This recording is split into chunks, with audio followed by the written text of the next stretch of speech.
আসসালামু আলাইকুম সুপ্রিয় দর্শক, কেমন আছেন সবাই? আশা করছি সকলে ভালো আছেন। আজকের ভিডিওতে আমরা কথা বলতে চলেছি ওমান সম্পর্কে, ওমানের বাজার সম্পর্কে কথা বলবো এবং ওমানে যেতে গেলে 2026 সালে আপনাদের কী পরিমাণ অর্থ খরচ হতে পারে, কত টাকা লাগতে পারে সে বিষয় নিয়ে কিছু গুরুত্বপূর্ণ আপডেট ইনফরমেশন আপনাদের মাঝে আমরা দেওয়ার চেষ্টা করব।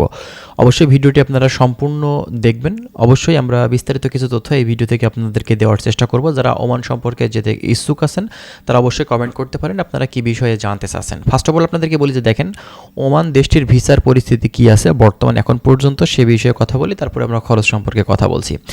প্রথমত আপনাদেরকে বলি যে আপনারা কিন্তু অলরেডি দেখেছেন আমাদের বাংলাদেশ থেকে আমাদের প্রবাসী কল্যাণ মন্ত্রী আরিফুল হক চৌধুরী তিনি কিন্তু বলেছেন যে বাংলাদেশ থেকে বেশ কিছু দেশ কিন্তু অলরেডি মানে ভিসা ওপেন করার ব্যাপারে কিন্তু কথাবার্তা হয়ে গেছে এবং তার ভিতরে মিডল ইস্টের ওমান দেশটি কিন্তু অন্যতম এবং অলরেডি মালয়েশিয়ার কলিং কিন্তু ওপেন করে দিয়েছে যে কোনো সময় মেডিকেল স্টার্ট হতে পারে। তো এই ক্ষেত্রে ওমানের যে কাজের ভিসাটা সেটা কিন্তু আসলে আমাদের জন্য বড় একটা সুখবর বা সুযোগ। 2026 সালে পুনরায় আমরা কিন্তু আবারও এই দেশটিতে যেতে পারবো। তো অবশ্যই আপনারা একটু সাবধানতার সহিত কাজ করবেন, কারণ বর্তমানে এখন কিন্তু আবারও সেই পুরানো সেই প্রতারক বা এজেন্সি অনেকেই আছে যারা কিন্তু বিগত দিনগুলোতে অনেক ভাইদের প্রতারণার মূলত শিকারের কারণ ছিল। তো তাদের থেকে অবশ্যই বিরত থাকবেন এবং আপনাদের ডকুমেন্টসগুলো আপনারা রেডি রাখবেন, যে কোনো সময় কার্যক্রমটা স্টার্ট হতে পারে এবং ভালো এজেন্সি আপনারা খোঁজার চেষ্টা করুন। ঠিক আছে, অনেকে আমাদের কাছে বলেন যে ভাই আসলে আপনারা কাজ করেন কিনা, আপনাদের মাধ্যম দিয়ে আমরা যেতে পারবো কিনা। দেখেন আসলে আমরা কোনো এজেন্সিকে সাপোর্ট করি না বা এজেন্সি আমরা কখনোই কিন্তু বলি না যে আপনি এই এজেন্সির মাধ্যম দিয়ে যান, কারণ পরবর্তীতে যদি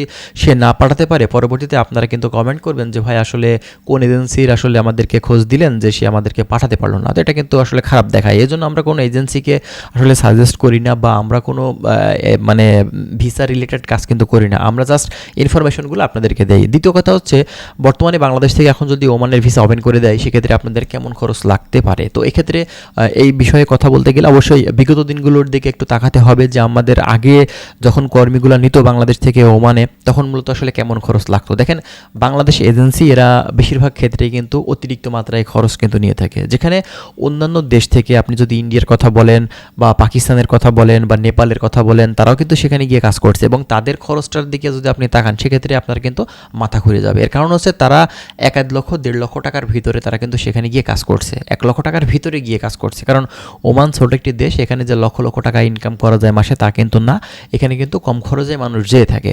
তো এক্ষেত্রে এই দেশটাতে বর্তমান পরিস্থিতিতে আপনি যদি ঢুকতে চান সেক্ষেত্রে বিভিন্ন এজেন্সির দিকে তাকালে দেখা যায় বিগত দিনগুলোর হিসাব নিকাশ করলে এক্ষেত্রে আপনার প্রায় 2.5 থেকে 3 লক্ষ টাকা প্লাস কিন্তু তারা নিয়ে থাকে। ঠিক আছে, তো আপনি যদি সরাসরি ওমানের কোনো সেখানকার নাগরিক বা কোম্পানির মালিক তাদের সাথে কথা বলে যদি যেতে পারেন সেক্ষেত্রে কিন্তু আপনি কম খরচেই যেতে পারবেন, কারণ তাদের মাধ্যম দিয়ে সরাসরি যখন আপনি যাবেন তার মানে সেখান থেকে আপনি কিন্তু ভিসাটা পাচ্ছেন এবং বাংলাদেশ থেকে শুধুমাত্র প্রসেসিং খরচটা আপনি দিয়ে যেতে পারবেন। তারপরেও কিন্তু এই প্রসেসিং খরচটা করতে গেলেও দেখবেন এজেন্সির কাছে যেতে হবে এবং তাদের দ্বারস্থ আপনি যখনই হবেন তখনই কিন্তু খরচটা আবারও কিন্তু বেড়ে যাবে। তো এটা হচ্ছে মূল সমস্যা এবং বাংলাদেশ থেকে যে খরচটা আসলে লাগে তার থেকে অতিরিক্ত মাত্রায় খরচটা আমাদের ক্লায়েন্টগুলো থেকে নিয়ে থাকে, কর্মী ভাইদের থেকে নিয়ে থাকে, তখনই কিন্তু আসলে আমরা ক্ষতির সম্মুখীন হয়ে যাই। ঠিক আছে, যে দেশে দেখা যাচ্ছে যে প্রতি মাসে আপনি 40 থেকে 50 হাজার টাকা ইনকাম করতে পারবেন সেখানে যদি আপনি 3 থেকে 4 লক্ষ 5 লক্ষ টাকা খরচ করে যান সেক্ষেত্রে টাকাটা তুলতে আপনার কিন্তু প্রায় 2 বছরের কাছাকাছি লেগে যাবে।